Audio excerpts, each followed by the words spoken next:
অজু করার সময় অজুর পানি যখন মুখে লাগাবেন একটি দোয়া পড়বেন, আপনার চেহারা নূরের মতো উজ্জ্বল হয়ে যাবে ইনশাআল্লাহ।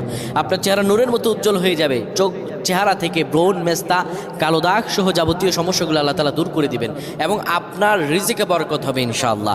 আপনার দোয়াগুলো কবুল হয়ে যাবে। অনেকের চেহারা সুন্দর কিন্তু তাকাতে ইচ্ছে করে না, মনে হয় চেহারায় নুন নাই, কিন্তু অনেকের চেহারাই কালো কিন্তু দেখতেও ভালো লাগে। যেমন এই যে বেলাল হাবশি, চেহারা দিকে তাকালেই শান্তির সুবাতাস বয়ে আসতো। সাহাবীরা যার চেহারা দেখে অনেক প্রশংসিত করিয়েছিল এবং যার কলব স্বচ্ছ ছিল।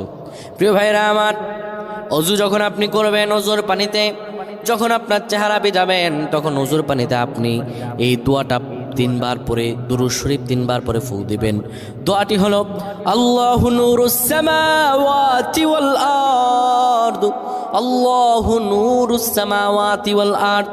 পানিগুলো নিয়ে সেই পানির মধ্যে আপনি ফু দিয়ে চেহারার মধ্যে লাগাবেন। আমার আল্লাহ রাব্বুল আলামিন